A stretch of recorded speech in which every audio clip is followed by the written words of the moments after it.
Buenos días a todos. Eh, Este es el octavo coloquio de filosofía latinoamericana. Está a cargo de la Sociedad Peruana de Filosofía y también del curso de filosofía de historia de filosofía latinoamericana a cargo del profesor Rubén Quirós. En esta oportunidad esperamos tener un debate, unas ponencias muy nutridas que ahonden el tema latinoamericano de una manera muy distinta a cómo se ha ido llevando en otros coloquios. Es un deber, creemos que es un deber y una labor del filósofo latinoamericano andar en estos temas. Así que vamos, vamos dando la presentación a nuestros ponentes, distintos ponentes, para iniciar este coloquio. Tenemos al primer ponente, es Alan Quesada Figueroa. Es licenciado en Filosofía de la Universidad Autónoma Metropolitana, maestro de estudios en estudios visuales en la Universidad Autónoma de México, del Estado de México, doctor de Filosofía en la Universidad de Guanajuato, miembro de la Asociación Mexicana de Estudios en Estética y de la Asociación de Filosofía y Liberación. Los libros que ha publicado son Miradas filosóficas, Estética del cine en México y consideraciones estéticas, Horizontes multidisciplinarios de la sensibilidad, los artículos Cinema Liberación, el arte cinematográfico como liberación de conciencias, Notas para un cinema liberación, Estética de lo invisible, Materiales para una estética de la liberación, entre otros. Es docente en la Escuela Nacional de Danza Folclórica del IMBAL, como profesor titular de las asignaturas de Teoría del Arte, Estética, Culturas Estéticas y Filosofía de la Danza. Hoy nos va a presentar la ponencia Tratado de la Monstruosidad, de Alteridades y otras disidencias. Doy paso a Alan para que nos presente su ponencia. Bueno, muchas gracias. Gracias pues a los compañeros y compañeras de la Sociedad Peruana de Filosofía, pues por este evento tan interesante al que nos invitan. Y bueno, saludos a las panelistas, a los panelistas y a quienes nos ven también por allá en Facebook. Bueno, voy a comenzar para tratar de no rebasar el tiempo. Y bueno, pues mi ensayo se titula Tratado de la Monstruosidad, de Alteridades y otras disidencias. Reivindico mi derecho a ser un monstruo, ni varón ni mujer, ni XXY, ni H2O. Monstruo de mi deseo, carne de cada una de mis pinceladas, lienzo azul de mi cuerpo, pintora de mi andar, declama la poetisa argentina, autodefinida así como un monstruo, como una traba, es decir, un hombre vestido de mujer en un tono despectivo. Se trata de Susy Shock, quien se sumerge en los diferentes calificativos violentos de los que son víctimas las y los excluidos. Sus palabras detonan una crítica mordaz hacia la supuesta normalidad al uso de una modernidad conservadora y taxonómica de sus especies. Aquella crítica hace evidente el cuasi nulo rendimiento categórico que tiene la modernidad en cuanto a sus sistemas ontológico, político, social, cultural, ético y estético, entre otros. Pero también la lejanía con las promesas de la posmodernidad en cuanto a la invisibilidad de las víctimas que siguen habitando en la exterioridad. Se precisa entonces de un proyecto más crítico para visibilizar ese no ser, al indeseable, al feo, al no blanco, al hediento, al excluido habitante de la exterioridad.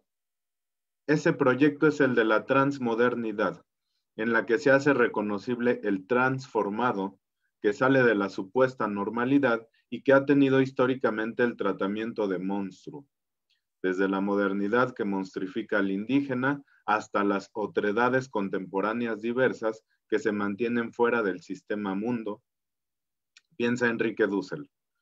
Transmodernidad indica todos los aspectos que se sitúan más allá y también antes de las estructuras valoradas por la cultura moderna europeo-norteamericana y que están vigentes en el presente en las grandes culturas universales no europeas y que se han puesto en movimiento hacia una utopía pluriversa. Hasta ahí Dussel. El diálogo transmoderno es justamente transversal, con miras a la multiplicidad cultural y con atenta escucha y sensibilidad hacia las víctimas, dominados y colonizados que en el discurso académico moderno se invisibilizan, como si hubiese un sistema simétrico desde el que nos comprendemos, nos comunicamos y nos sentimos. Es una atenta escucha ante los negados, como Susie Shock, quien alza la voz y reivindica desde su dignidad. Se manifiesta y se afirma como un monstruo en un juego de reconocimiento ante el discurso dominante que exige un género, un falo, un pigmento, unas costumbres de consumo y un fetichismo de la mercancía. Es evidente que no se trata aquí del monstruo de la ciencia ficción, aunque conviene repensar ciertas relaciones esenciales entre aquella y la realidad de un sistema excluyente que se piensa como su antecedente para la narrativa. Finalmente, según Ricoeur, la línea entre la historiografía y la narrativa es muy delgada. El monstruo es disidente, no pertenece y es indeseable porque no se inserta en los cánones estilísticos desde lo estético, ni morales, entendiendo estos últimos desde una radicalidad conservadora. El único camino es el exilio, el silenciamiento y la invisibilidad, como si su sola presencia pervirtiera los valores tradicionales de la sociedad moderno-capitalista, como raza, género, productividad, consumo y sistema de creencias, entre otros. Al respecto menciona Marcuse, la dominación es ejercida por un grupo o un individuo particular para sostenerse y afirmarse a sí mismo en una situación privilegiada. Hasta ahí Marcuse. Fuera de la alineación relativa a aquellos valores, se presenta la amenaza de lo distinto, porque la disidencia puede presentar un mundo más amplio. La identificación de las personas alineadas con los valores otros hace que se ponga en cuestión su autenticidad existencial, en cuanto que obedece a principios que de fondo le son ajenos. Tal como ocurre con el monstruoso Dr. Frankenstein de Mary Shelley. Era aterrador porque era el reflejo de la sociedad misma, construido simbólicamente con sus partes, y esta resulta una cercanía con una realidad anestesiada mediante diferentes artimañas del capitalismo. Para saberse parte de lo otro, nos aleja de la promesa de la autenticidad y exclusividad que nos ofrece dicho sistema. Pero además, solo aleja a las personas de su comunidad, de su medio, y las hacen pensarse ajenas a la naturaleza. Sería la ofensiva al conócete a ti mismo délfico, porque conocerse a sí mismo es conocer al otro. Es así como se trastoca el tema fundamentalmente estético, moral y epistemológico de fealdad, maldad y falsedad, que debe ponerse en cuestión en tanto que parece ser regulado por la ideología dominante blanca y capitalista. Tanto en la literatura como en la historia, la alteridad ha sido condenada mediante diferentes eufemismos al ser relacionada con lo corrupto, lo maligno, lo demoníaco, de manera que el tratamiento al respecto ha sido desde lo más brutal como el castigo físico, el confinamiento o hasta la muerte, hasta la exclusión y el enjuiciamiento público cotidiano. En la complejidad de toda una teratología, pensada como la clasificación de los monstruos, en este caso, contemporánea, es interesante echar mano desde ciertas categorías estéticas como lo grotesco, la fealdad, lo sublime, lo horroroso y lo siniestro, entre otras, para analizar y revisitar la categoría de monstruo en nuestra realidad cotidiana, para lo que el arte y la literatura contribuirán en cuanto a la evidencia del imaginario al respecto. Es importante poner en crisis el término monstruo, para poder profundizar en su alcance y su posible poder transformativo, sociopolítico y cultural, en función de, como menciona Susie Shock, reivindicar nuestro derecho a ser monstruos, incluso como comunidad, si se piensa desde lo diverso, desde la asimilación del caos. Es en el análisis de las entrañas de la realidad profunda que se manifiesta un enriquecimiento relativo a la diversidad que implica lo monstruoso.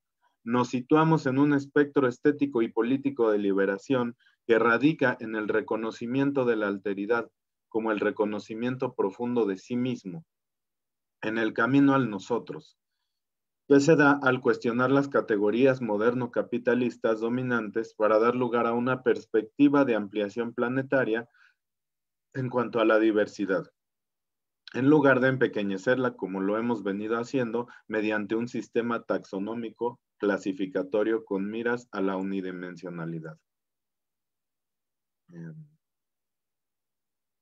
En su etimología, En su etimología, la expresión monstrum refiere a un prodigio, un suceso sobrenatural, refiere a lo que se muestra por sí solo. Es por ello por lo que se deriva el mostrare, que refiere a mostrar, indicar o señalar. Es así como la monstruosidad se manifiesta, se hace presente como alteridad que interpela por su distinción, pero paradójicamente también por su cercanía. Aquello entre lo aparentemente ajeno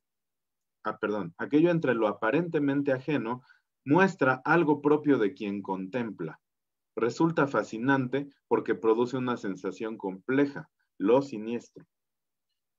Aquí podemos pensar en Nietzsche, por ejemplo, cuando habla de que el que lucha con monstruos debe tener cuidado para no resultar él mismo un monstruo, y si mucho miras a un abismo, el abismo concluirá por mirar dentro de ti. ¿Qué nos hace sentir captados? Que genera morbo, cierta fascinación, pero también repulsión. Se puede decir entonces que el monstruo lleva un sentido oscuro, pero también seductor. Cito a Era, que tiene un libro sobre lo bello y lo monstruoso. Modernidad sobrecargada, exageración, paroxismo de formas y metamorfosis, atrocidad barroca. El monstruo suscita, sin embargo, la seducción de la belleza, igual que la publicidad, y se entreteje con las artes, con la ética de las costumbres, con el psiquismo de la angustia. El monstruo es sorpresivo, crea espacios de asco, desmesura, imprevisión y desorden. Es muerte, ausencia de simetría, ruptura del yo. El monstruo invade la tierra, es una amenaza, la infesta, pero también la salva. Su fantasía es catastrófica y redentora. Hasta ahí Erra. Efectivamente, se trata de una ausencia de razón como cualidad de lo monstruoso. Sin embargo, esta razón ausente es la razón dominante, esa que busca desmarcarse de la sensibilidad y que se constituye como el deber ser en diferentes órdenes culturales. La cultura contemporánea hace evidente la obsesión con el imaginario de la monstruosidad a través de productos que ofrecen a los consumidores en las ficciones. En las ficciones rastreamos nuestra condición bestial y monstruosa. Es decir, la cultura que produce el imaginario de la monstruosidad es tan monstruosa como su creación, o quizá más. Esto lo evidencia la necropolítica de la que hacemos parte, más allá de la ficción, superada por supuesto por la realidad. Basta con indagar en las condiciones que nos han situado en la actual pandemia.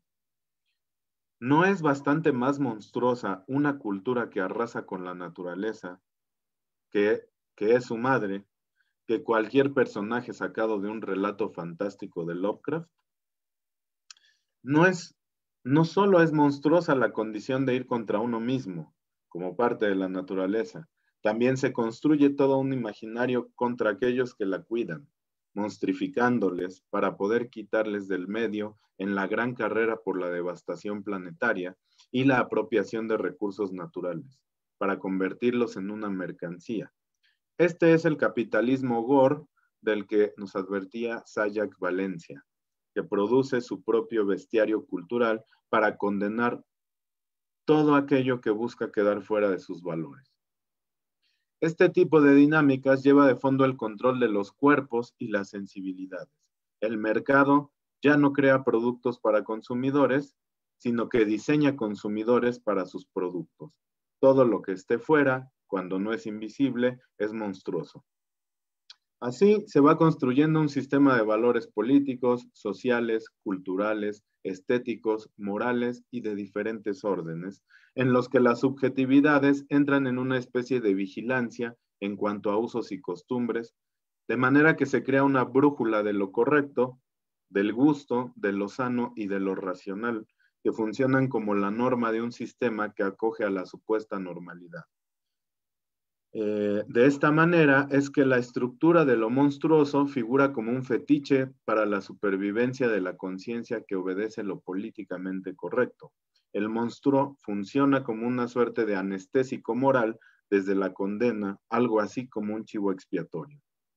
De la misma manera, legitima el ejercicio de un poder dudoso. Al respecto menciona Benjamin en sus tesis sobre la historia que los dominantes en un determinado momento son los herederos de todos los que alguna vez vencieron en la historia.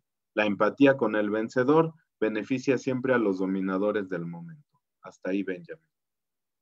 La posición de poder, de dominación o de conquista busca generar una apariencia de justicia y de necesidad en función de obtener en el imaginario la posición de libertador, salvador o descubridor. De esto está llena la industria cultural, sobre todo la cinematográfica hollywoodense, que se dedica a posicionar a unos como héroes, salvadores del mundo, las buenas costumbres y evidentemente la propiedad privada. La aparición del monstruo justifica la dominación política como un bien mayor. Cito nuevamente a Erra: la historia muestra que una civilización ha podido monstrificar a otras para liquidarlas o asimilarlas, como lo hizo el conquistador en la América de El Dorado, mientras buscaba el paraíso. El monstruo es ficción pura y también lo otro. Cierta comunidad aborrecible, el mal encarnado, es decir, tanto la mandrágora y el leproso como los pueblos malditos. Hasta ahí Erra.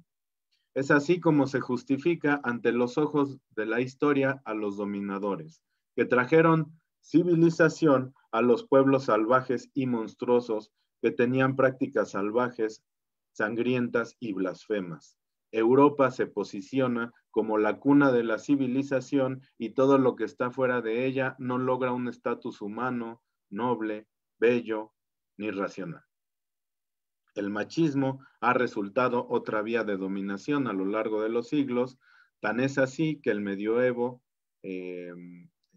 genera una obsesión con la imagen bestial representada por lo femenino, tal como la vagina dentada, el vientre digestivo, la boca del infierno y el demonio hermafrodita. La desubicación sexual resulta históricamente ofensiva. Es por ello que lo monstruoso bien puede valerse de la ambigüedad como condición propia, el caos, la incertidumbre que genera angustia. Es así como lo femenino resulta una corporalidad profana y lo intraducible a la dualidad es totalmente monstruoso, tal como la comunidad queer y trans con la que comencé esta reflexión.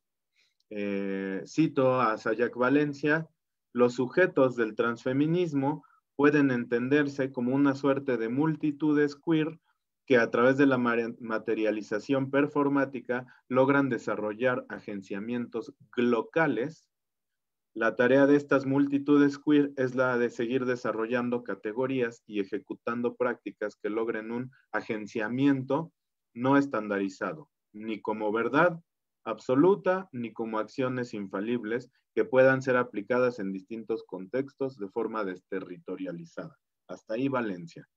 Esto resulta escandaloso para una modernidad que quiere escapar a la distinción, evangelizando y pensando la diferencia desde la dicotomía con la identidad, fórmula que históricamente ha llevado al desastre humano. El temor al cuerpo y su clasificación parecen ser consecuencia de la necesidad del orden y del control. Materializar el mal posiciona a quien se quiere posicionar como bueno, eh, tal como si la sexualidad de algunas personas y el control de su propio cuerpo significaran la cercanía con el caos. El monstruo se infiltra en los dramas del bien y del mal. Por otro lado, el diálogo transmoderno asume la distinción como una cualidad basada en la potencia pluriversal, situando la dignidad en su lugar estratégico al resguardo de la vida misma. Para ello es imprescindible trascender los prejuicios que legitiman la violencia, es decir, la monstrificación de los otros como parte del combustible de la modernidad capitalista y la autodestrucción. La hostilidad de los monstruos tiene que ver con ese asomo a uno mismo, como si fuera la parte aborrecible de uno mismo. Se repudia a ese monstruo porque hace evidentes mis vicios. El amor propio es una fantasía basada en la negación de mí mismo, en la represión del cuerpo y el silenciamiento de mi ser naturaleza. El monstruo es un símbolo de descargo. Es el monstruo de ficción o el que materializo desde la cotidianidad, me libera de lo que me disgusta de mí, sin entender además que ese disgusto es meramente producido por un sistema patriarcal, blanco, heteronormado, binario, consumista, privilegiado, desde el que se puede juzgar lo demás. El anestésico se produce hacia uno mismo y la posibilidad de desarrollar la sensibilidad propia y el sentido comunitario, el indígena que lucha por la tierra, que busca resguardarnos con ella, es infrahumanizado y se vuelve inmundo para la cultura occidentalizada como un salvaje con rituales monstruosos. El monstruo es, entonces, ese basurero moral en el que se descarga todo lo indeseable de uno mismo y que cumple con los efectos de la desculpabilización. Cito nuevamente a Erra, es putrefacción inocua, sin olor, obra de arte, fotografía turística de la pobreza, deposición, oro escondido, caca sagrada. Hasta ahí Erra. El horror es hacia lo que en apariencia es diferente, porque ha sido subhumanizado. No hace parte de la homogeneidad cotidiana y lo condenamos como portador de enfermedad, tal como ocurrió, por ejemplo, en los años 80 con la comunidad gay que se tomaban como los transmisores del VIH, ¿no? Por ejemplo, y como si fuera propio de ellos, hubiesen generado esta enfermedad, ¿no? Es así que nos convertimos en policías de las buenas costumbres, conservamos los valores de un sistema que se alimenta de subjetividades, tal como si trabajásemos para nuestro propio verdugo. En la fantasía se cree que el monstruo debe ser aniquilado, pero solo simbólicamente, porque es necesario para que desde su condena se afirmen los valores de la sociedad privilegiada. El monstruo es la víctima que es monstrificada para no tener que condenarla la realidad oscura de nuestras acciones devastadoras. Violencia, guerra, miseria, destrucción ecológica, hambruna, tortura, neoliberalismo, estas y sus emisarios son el verdadero rostro de la bestialidad, pero son los mismos que guían la descarga artificial, demuestra destructividad. Mediante la producción cultural que nos enseña a condenar a los monstruos. Son condenables porque recuerdan los males del mundo, como diría Schopenhauer. Por eso se les oculta, se les encierra, se les separa, se les construye un relato. El monstruo, entonces, no es más que el reflejo de la crisis moral en la que nos hallamos. Cada cultura ha forjado su bestiario cultural, que es un reflejo de cierta autopercepción, tal como el retrato de Dorian Gray. El monstruo, como síntoma social, es producido por el Homo homini lupus, que a su vez traducimos, ¿no? Recordando a Hobbes, ya como una alegoría del monstruo híbrido entre lo humano y el lobo. La bestia, que es un hombre lobo, personifica un temor ante lo que pretende simbolizar como el origen del mal, que está meramente en lo humano, sin ir más lejos. La idea de progreso, lejana a la solidaridad y a la comunidad, resulta peligrosa para el mundo. Por ello, los monstruos se constituyen como las comunidades que estorban al progreso, porque se oponen a seguir devastando la tierra con la creación de las minas que desequilibran un ecosistema o que buscan evitar la destrucción de las selvas. A estos monstruos hay que aniquilarlos, pero primero hacerlos aparecer como los enemigos de la humanidad. Si el sueño de la razón produce monstruos, como lo intuía Goya, es porque dicha razón está escindida de lo humano. Es que la naturaleza misma, cuerpo como un todo con el cosmos, esa misma razón monstrifica, caricaturiza, ridiculiza al otro en su culto a la máquina de represión de la modernidad, representada por la Iglesia, el Estado y el mercado, entre otros, con sus instrumentos particulares de inquisición, y condena a quien tenga fantasías de libertad. Por último, es absorbida la sociedad civil que se condena internamente. La cuna de la monstruosidad está construida por las periferias, lo que está fuera de la Atenas o lo que está fuera de Europa, así como lo que está fuera ahora de la América Yankee.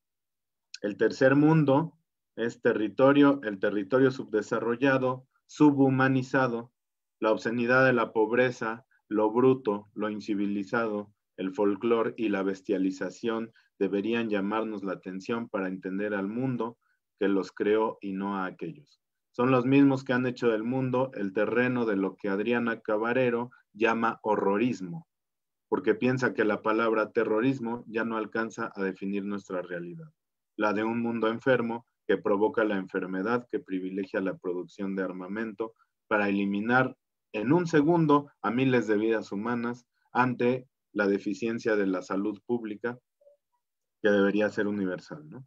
Este mismo mundo que condena y pretende regular el amor entre las personas desde el género, el que cree que el cuerpo de la mujer puede ser cosificado para disponer de él a voluntad, y el que nunca ha hecho nada por permitir que jamás perezca nadie por hambre. Reivindico mi derecho a ser un monstruo. Sí, pero reivindico junto con él mi derecho a la vida, a la liberación. Exijo la vida de mis hermanos y la dignidad de los pueblos originarios. Reclamo mi derecho a sentir y a ser una corporalidad autónoma. Mi derecho a ser monstruo busca pensarse como una etapa para compartir la vida, para salir de la miseria, del hambre, de la violencia, para reconocer a los demás como parte mía. Reivindico mi derecho a ser un nosotros pluriversal. Me afirmo ante la vida de mis hermanas, ni una más. Propongo mi reflexión del concepto de monstruosidad para darle un giro, para pensarlo como un límite en el subsuelo, para agarrar impulso y salir. Reconocer nuestra monstruosidad es comenzar a hacernos cargo de nuestra responsabilidad ante los padecimientos del mundo. Hasta ahí mi reflexión. Muchas gracias. Bien, Alan, como siguiente expositor, damos pase a Maricielo Bargato, que ella es estudiante de pregrado de la Escuela Profesional de Filosofía en la Universidad Nacional Mayor de San Marcos. Ha participado en el Congreso Nacional de Filosofía, así como en el segundo coloquio de filosofía medieval en México. Sus intereses giran en torno a la filosofía colonial, la metafísica y la filosofía de la educación. En esta oportunidad nos va a presentar la ponencia titulada Espiritualidad femenina en Rosa de Lima. Doy paso a Maricielo.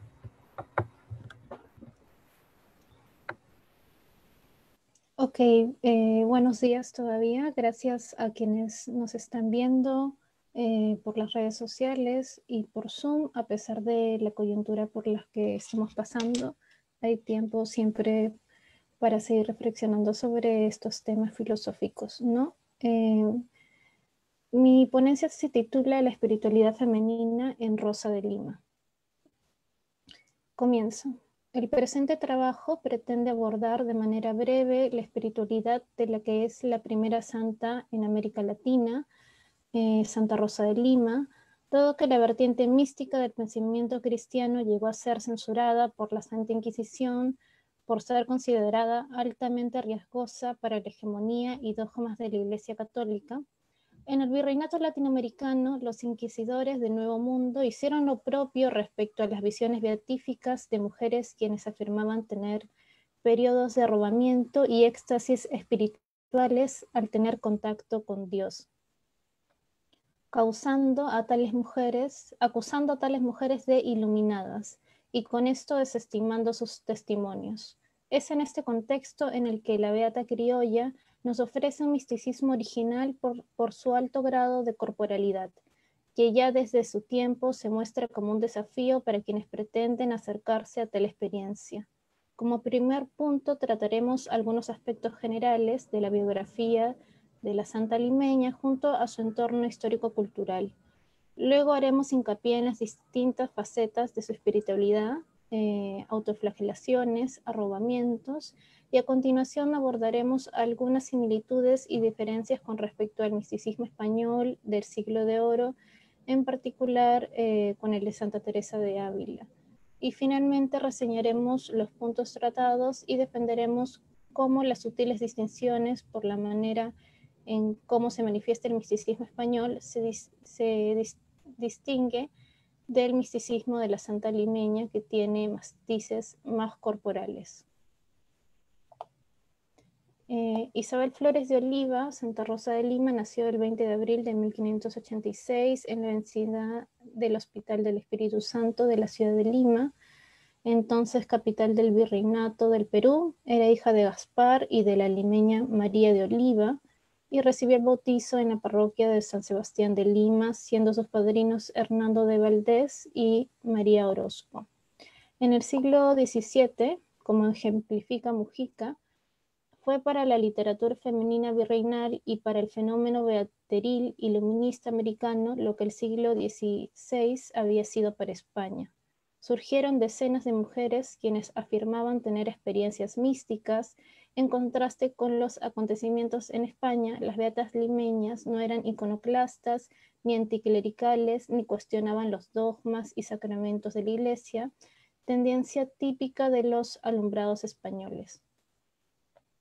En la Lima virreinal, estas visiones beatíficas presentaron un modelo para la expresión religiosa femenina.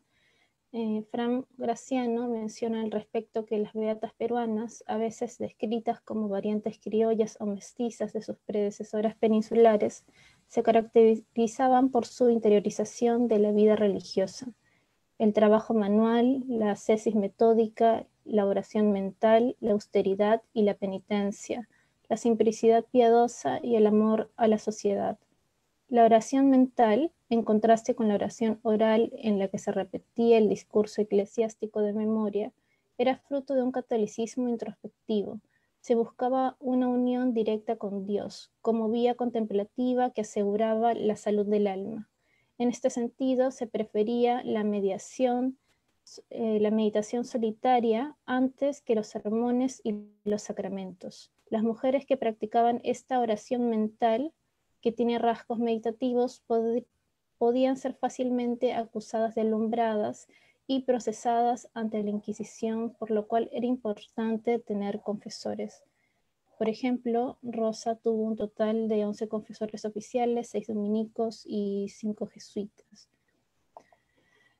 Sobre la espiritualidad femenina de Rosa son 2 pliegos con collage emblemáticos en papel y tela de distinto color, acertijos místicos y mensajes de puño y letra de Rosa, los que tienen como base para la interpretación de su espiritualidad.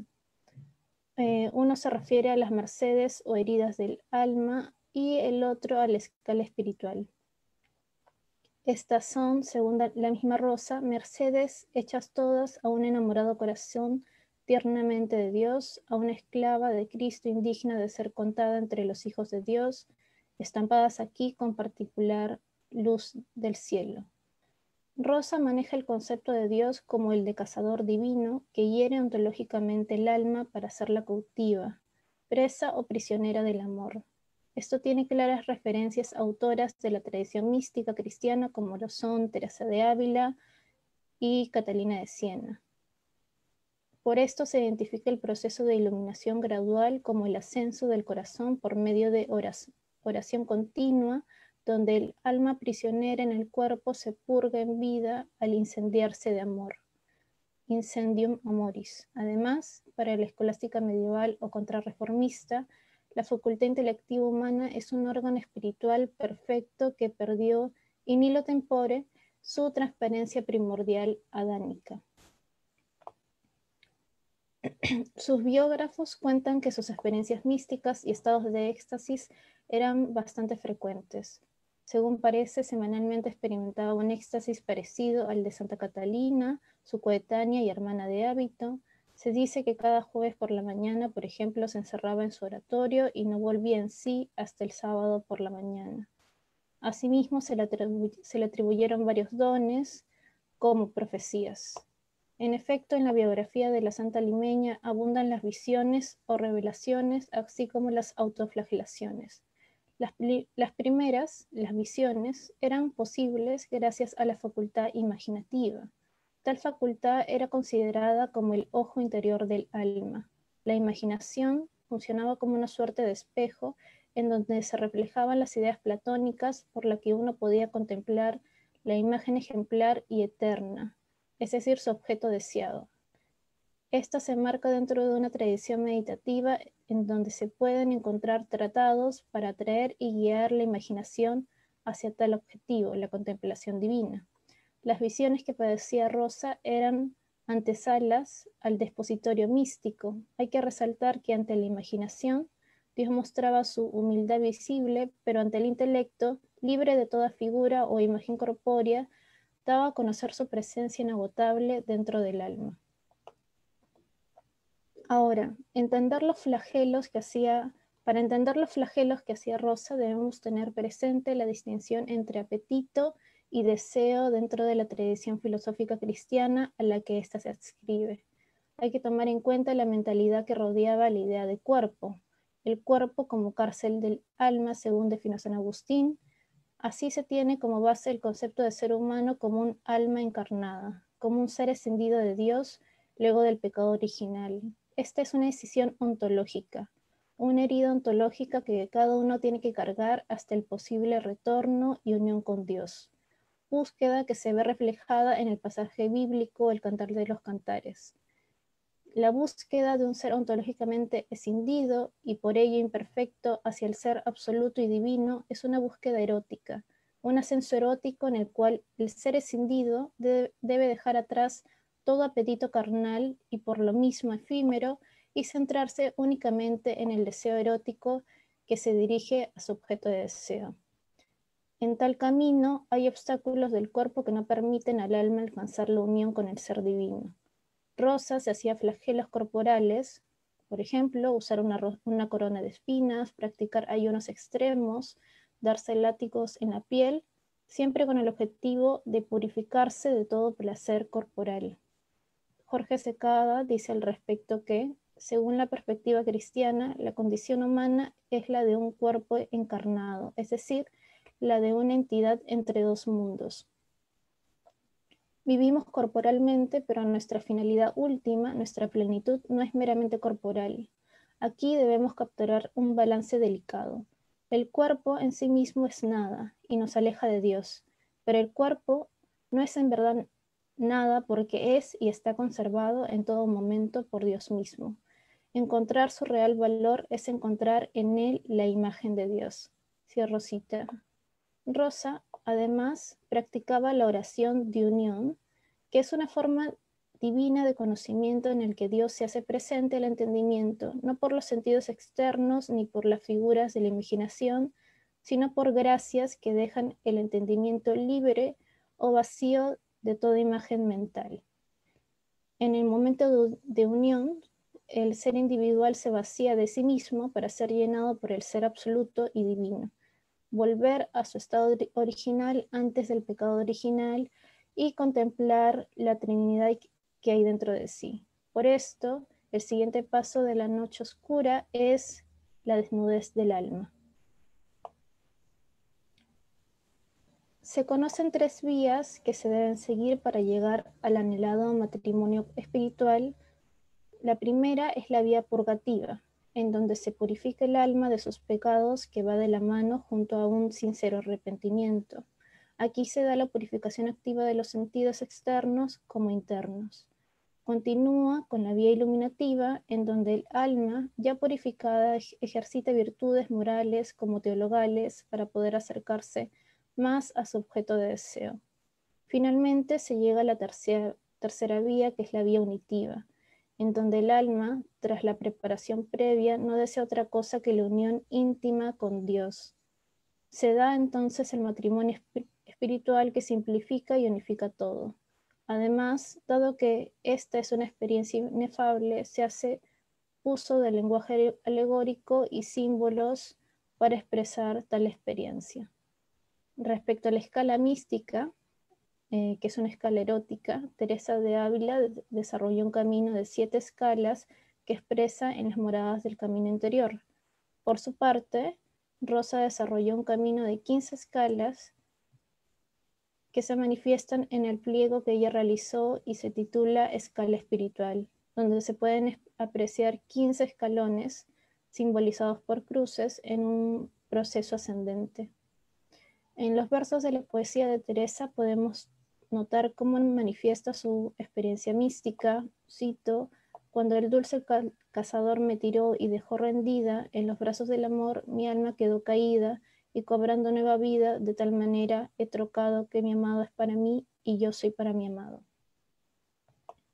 Teresa también clamaba en otro de sus poemas, cito: sácame de acá esta muerte, mi Dios, y dame la vida. No me tengas impedida en este lazo tan fuerte. Cierro cita. Aquí se refleja la atadura que paradójicamente une el cuerpo con el alma y el alma con Dios, y le provoca a Teresa un vivir muriendo de amor. También encontramos la experiencia de San Juan de la Cruz en su libro Sabiduría del Monte Carmelo. En el primer capítulo, explicando la canción En una noche oscura, dirá lo siguiente: un alma llega al estado de perfección ordinariamente, ha de pasar por 2 maneras principales de noche, que los espíritus llaman purgaciones o purificaciones del alma, y aquí llamamos noches. La primera noche o purgación es de la parte sensitiva del alma. Por su parte, en Rosa de Lima encontramos en el segundo medio pliego los siguientes escritos. Cito: llagado corazón en fuego del amor de Dios, en cuya fragua se labra, solo sana quien lo labró con amor. En otra fuente Rosa escribe lo siguiente: corazón herido, con dardo de amor divino, da voces por quien lo hirió. En esta búsqueda erótica se quiere conocer a Dios. Sin embargo, el conocimiento al que se llega no es un conocimiento discursivo, sino implica la unión del amante y el objeto amado. Es decir, que en el proceso de conocer y buscar al otro, uno mismo se conoce y busca más en sí. En este conocimiento del ser divino, y por ello pleno en todo sentido, tiene a la vez un movimiento reflexivo. Teresa de Ávila manifiesta que es un conocimiento de Dios y como consecuencia de un conocimiento de sí mismo. Es en ese sentido que Teresa, en las moradas del castillo interior, concibe al alma como un castillo que pasa por grados de purificación hasta llegar al matrimonio espiritual. Esto se da en Teresa como en Rosa, sin embargo, de distinta forma, por la que cada una llega al mismo objetivo. Por ello opino, por un lado, que Teresa manifiesta un misticismo con un matiz más intelectual que puede evidenciarse por la cantidad de libros que escribió al respecto, y el misticismo de la santa limeña sobresale por mostrar matices más corporales, aunque la experiencia continúe siendo la misma. Finalmente se concreta la unión del alma con Dios, que es el origen y el fin de sus incendios interiores y su alma. Atraída a él, como ella misma dice, como hierro al imán, se deja llevar por esta inclinación. Finalmente se relaciona Rosa con una espiritualidad femenina particular. Mujica afirma al respecto que Rosa identificó sus melancolías, enfermedades y aún dolores de su muerte final con las penas del purgatorio. Para Rosa, el purgatorio no era únicamente un lugar intermedio entre la vida y la resurrección. El fuego de la purificación tenía en vida la capacidad de consumir los pecados veniales a través del fervor amoroso y de las penitencias. En este sentido, resalto el dolor santificador de los primeros santos del Nuevo Mundo y más específicamente en Anímal virreinal. La incorporación del dolor como un modus vivendi de quienes se ven representados en la imagen de la santa. El cuerpo, además de ser la cárcel del alma, representaba a la vez un cuerpo social, como el individuo era un microcosmos del cuerpo político.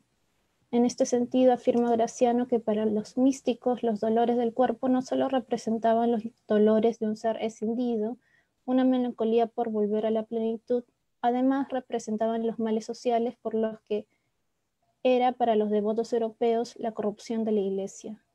En el caso del Perú virreinal, los seguidores de Rosa no eran solo los pertenecientes a la clase alta limeña, sino principalmente los indígenas, negros y mulatos que se identificaban con el cuerpo sufrido y las autoflagelaciones que la santa manifestaba. Situación por la cual tenía cientos de devotos y se la trataba como santa incluso antes de su canonización. Es sorprendente corroborar el culto que la sociedad peruana e incluso latinoamericana le tiene aún en nuestros días a Rosa a pesar de las grandes distancias y los cambios de épocas acontecidos. Esto da paso para cuestionar qué es lo que el devoto contemporáneo tiene en común con el devoto del siglo XVII. Finalmente, quiero mencionar el papel de las mujeres en el virreinato, que ha sido poco visibilizado y en el contexto de Rosa, a pesar de que las biografías se hable de un fenómeno en el cual decenas de mujeres limeñas se adscribían al fenómeno místico y escribían cuadernos de revelaciones y visiones divinas, estas mujeres, junto con sus obras, eran censuradas. Las beatas e iluminadas escribían voluminosos diarios que daban cuenta de sus coloquios con el cielo.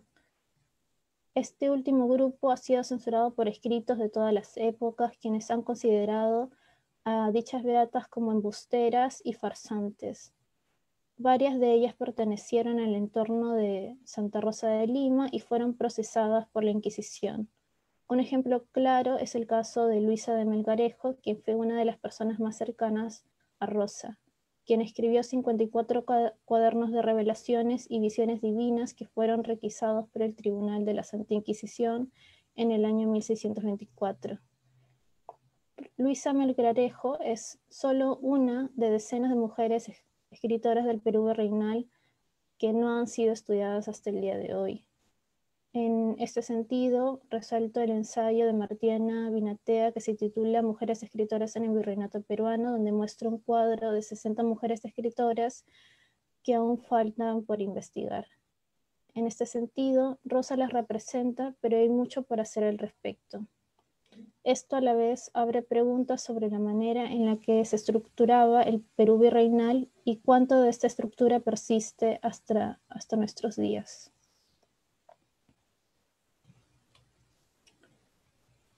Gracias. Hasta ahí termina mi exposición.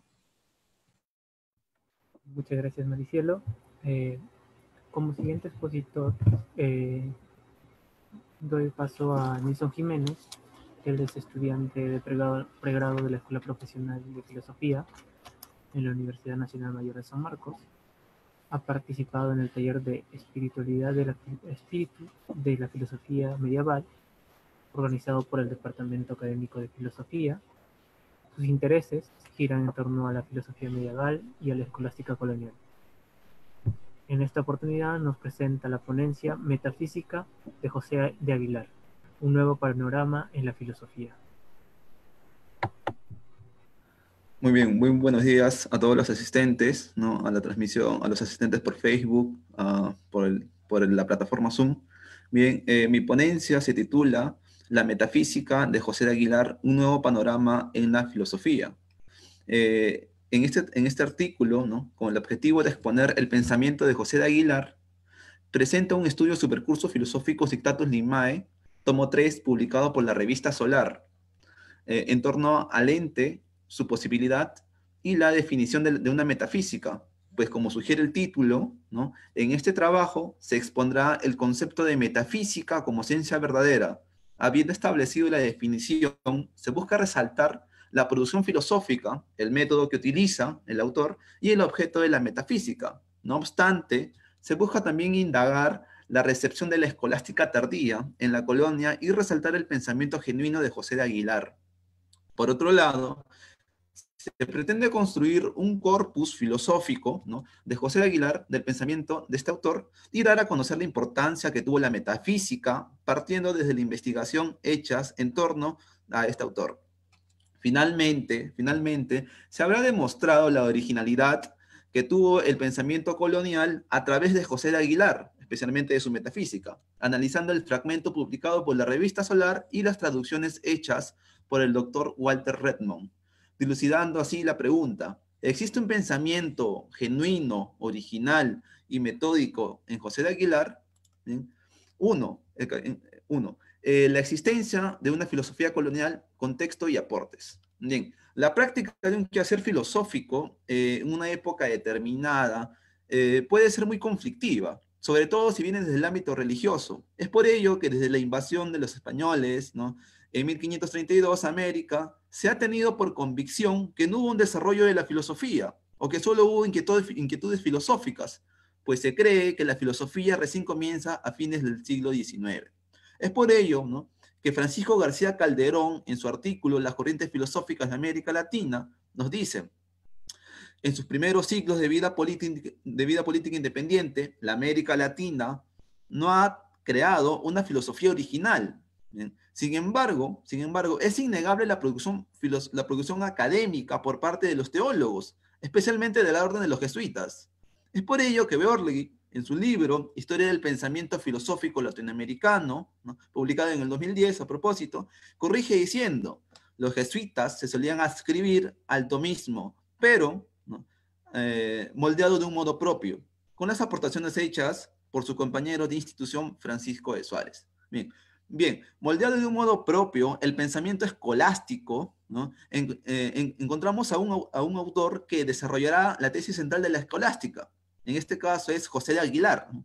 Fue un sacerdote de la Orden de Jesús, jesuita, ¿no? Nace en 1652, enseñó en el Colegio San Pablo, fue influenciado por la escolástica tardía o la segunda escolástica y muere en 1708. ¿Bien? Para contextualizar este contexto, ¿no?, este momento de la historia, se debe recurrir a la profesora María Rivera de Tuesta, ¿no? La profesora en mención realiza un trabajo en torno al desarrollo de la filosofía colonial. En su artículo La filosofía colonial en el Perú, ¿no?, con respecto a la recepción de la escolástica, se dirige así, cito: la realidad americana, tanto en lo que respecta a los hombres como en lo concerniente al mundo natural, rompió estrictos marcos de la escolástica. Conviene por eso diferenciar, ¿no?, esto lo resalto mucho, el movimiento ideológico que obligó a la creación de una nueva conceptualización para la praxis de una dominación, y el movimiento filosófico académico que se trasplantó en España, de España a América. Y es que en materia de filosofía, todo lo que vino del Nuevo Mundo procedió de España. Cierro cita. Se pone en cuestión la idea o corrientes, ¿no?, que se acentuaron en esta parte del mundo. Es por ello que la profesora Rivera de Tuesta sostiene que estas corrientes provienen de España. Es por eso que también que la recepción que se va a tener, es que de la escolástica tardía, que ya estaba en decadencia, ¿no?, cuyo resultado se valorará a continuación. Pues en esta transculturación, ¿no?, término que acuña la profesora Rivera de Tuesta, destaca dos rasgos. La primera es la influencia ideológica, de la que los teólogos se valieron para la dominación, para evangelizar, y lo segundo es la influencia filosófica, ¿no?, que se desarrolló en estos tiempos. Es por ello también, y como es evidente, ¿no?, la filosofía llega a nuestros territorios que proviene de España. La escolástica tardía tendrá gran impacto en autores como en José de Aguilar, ¿no?, pues Rivera de Tuesta sigue mencionando, cito: la filosofía, los filósofos españoles del siglo XVI, ¿no?, se distinguen por su erudición y su universalidad de influjo. Por eso eran consultados en toda Europa, por su base común en la doctrina tomista, salvo pasajeros desvíos, ¿no? Pero son sobre todo escritores de filosofía aplicada a la teología, jurisprudencia y demás ramas del saber, siendo su empeño primordial el someter a la jurisdicción teológica todos los puntos controvertibles. Bien, cierro cita. Como se ha mencionado en la cita, los filósofos españoles no solo influyeron en América Latina, sino que también eran consultados por los europeos. En ese sentido, vemos la gran importancia que tuvieron estos escritores. Sin embargo, hablar de filósofos españoles es hablar de manera general, ¿no? Para nuestro estudio es necesario hablar de un filósofo en específico, de un teólogo en específico, y esto será Francisco de Suárez. El teólogo en mención tendrá gran repercusión en la orden de los jesuitas. Es por ello que la profesora Rivera de Tuesta sigue diciendo, cito, abierto el camino de la crítica, el jesuita Francisco de Suárez, doctor eximio, ¿no?, es la figura sobresaliente de la escolástica española andaluza del siglo XVI, influido fundamentalmente pues, por Santo Tomás, ¿no? Se aparta en puntos importantes de su doctrina y en el sistema de presentación.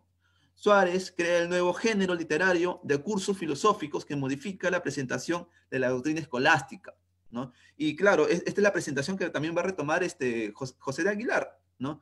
Sigo en la cita. Realizada tradicionalmente basándose en comentarios y cuestiones. Informado de la filosofía antigua y medieval, escribe nuevas obras monumentales, entre ellas las Disputaciones Filosóficas de Francisco de Suárez. Cierro cita. Habiendo dicho esto, vemos que Suárez no solo es un seguidor de Tomás de Aquino, sino que logra modificar el cuerpo de la escolástica, no solo en su filosofía, sino en su presentación. Esta materia en cuestión nos lleva al estudio sobre José de Aguilar, pues estudios sobre su filosofía, es decir, sobre la filosofía de José de Aguilar, han apuntado que la gran influencia que tuvo José de Aguilar fue por parte de Francisco de Suárez. Siguiendo en la misma línea del párrafo anterior, en el estudio introductorio del tomo 3 del libro de José de Aguilar, publicado por la revista Solar, la profesora Carla Bolo afirma que José de Aguilar estuvo vinculado a la tendencia renacentista, ¿no?, iniciada por el filósofo español Francisco de Suárez, ¿no? Tendencia renacentista porque en estos tiempos en Europa se estaba viviendo el Renacimiento y el humanismo, conocida como Segunda Escolástica. En ese sentido, se evidencia pues una fuerte influencia de los españoles en materia de filosofía, ¿no?, filosófica, que se hace patente. Por otro lado, en el mismo estudio, la profesora Carla Bolo sostiene, cito, sus trabajos son parte de una renovación crítica del paradigma escolástico, se refiere a José de Aguilar, medieval, hasta entonces dominante en el mundo hispánico, iniciado por el gran pensador español Francisco de Suárez, ¿no?, y sus seguidores de la Orden de Jesús. Dicha corriente filosófica es generalmente conocida en los medios filosóficos como Segunda Escolástica o Escolástica Moderna. En esta cita, Bolo sugiere que José de Aguilar, como parte de la escolástica, hace una crítica a la escolástica tradicional, es decir, se distancia de la escolástica tradicional. Es decir, ¿no?, lo que intenta hacer es redefinir las categorías partiendo de la postura de Aguilar y sus investigaciones. ¿Qué es lo que lo separa a José de Aguilar de la escolástica tradicional? ¿Cuáles son los aportes que tiene este pensador con respecto a la metafísica, ¿no? Claro está que la profesora hace mención a esto diciendo, lo que se intenta mostrar es cómo José de Aguilar sugiere desde los primeros capítulos de su metafísica, ¿no?, una redefinición de dicha disciplina como una ciencia peculiar y no general, así como sus investigaciones sobre el ente universalísimo, apelando a un uso intencional de la noción del ente, definiéndolo desde su posibilidad. Bien. Otro estudio que demuestra la importancia de José de Aguilar y la diferencia con respecto a Suárez es el del doctor Sandro Donofrio, ¿no? En su ponencia, los conceptos objetivos no representativos de José de Aguilar, nos habla acerca de la postura de la escolástica y el problema que va a heredar a nivel ontológico, pues los escolásticos son considerados como representacionalistas, cuyo problema será en torno a las representaciones de los entes no reales o también llamados entes de razón. Así mismo expone el problema de los conceptos objetivos y su estatus ontológico contra los conceptos reales o formales. También agrega Donofrio que la razón de estos problemas es porque siempre se ha tratado a los entes de razón desde su carácter ontológico y no desde su representación mental, es decir, desde el carácter representativo de la mente fruto del pensamiento. Es por ello, ¿no?, que Donofrio agrega, cito, va a ser con el autor que nos convoca, José de Aguilar, sacerdote y jesuita de fines del siglo XVII, que la representación de los entes de razón, las negaciones, las segundas intenciones, ¿no?, y demás objetivos son reflejos del conocimiento, ya sea del ente real o imaginario.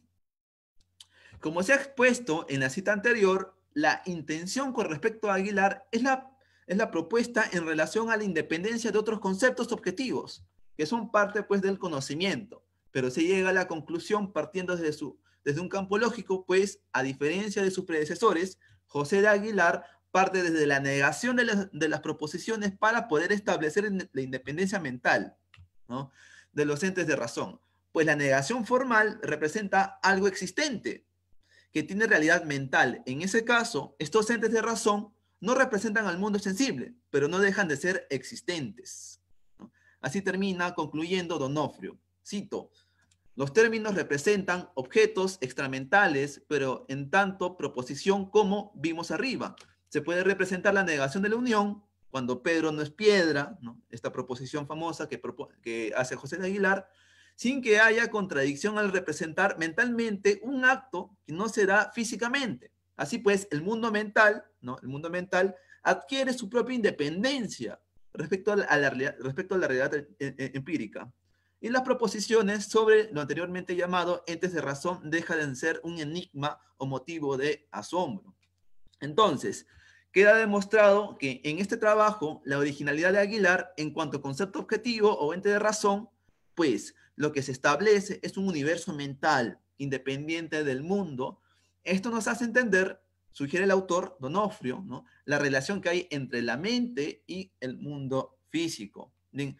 Por otro lado, también exponemos, pues, existe un pensamiento genuino en Aguilar, en José de Aguilar, pues, lo que este artículo quiere demostrar es el pensamiento genuino y construir un corpus filosófico del autor. Es por ello que nos valdremos del trabajo de los autores que han investigado minuciosamente al padre José de Aguilar. En ese sentido, empezaremos con el estudio de la metafísica. ¿Qué estudia la metafísica? ¿Cuál es su objeto? ¿La metafísica estudia el ente? Preguntas como estas son las que abordaremos en esta parte, pues para definir a la metafísica tenemos que tener en cuenta el carácter objetivo. En ese sentido, Aguilar defiende su posición desde el proemio de su obra. Al comenzar el Tratado 3, en torno a la metafísica, nos dice, cito, de las amenidades de la filosofía pasamos a las zarzas de la metafísica, pero no como pasó Adán de la voluptuosidad del paraíso a las espinas y abrojos que germinan en la tierra. Las espinas de la metafísica atormentan no con sangre, sino con vivacidad. Vemos en la cita anterior que la metafísica será un instrumento clave para el estudio del ente. Es por ello que en esta cita Aguilar nos sugiere que sin la metafísica no es posible adentrarnos en los conocimientos más elevados, pues como él dice, las espinas de la metafísica atormentan no con sangre, sino con vivacidad. Pero agrega algo más. Para comenzar el estudio del ente es necesario definir a la metafísica. Sin embargo, más adelante menciona ciencia verdadera. Cuando menciona ciencia verdadera, podemos notar que la metafísica, aparte de ser abordada desde las definiciones, también es un conocimiento objetivo. En ese sentido, la posición del autor es desde ya metódica, pues empieza diciendo que la metafísica es ciencia verdadera y sus objetos de estudio son conocimientos ciertos. Bien, esa sería mi ponencia. Gracias. Muchas gracias, Nilsson. Damos pase a la siguiente ponente. El nombre es Camila Valverde Quirós. Es estudiante de la carrera de Filosofía. Actualmente cursa el 7º ciclo de dicha carrera. La ponencia que nos presenta es Desarrollo de Ideas Políticas de Francisco Bilbao. Doy pase a Camila. Vale, muchas gracias. ¿No se puede compartir pantalla? ¿O?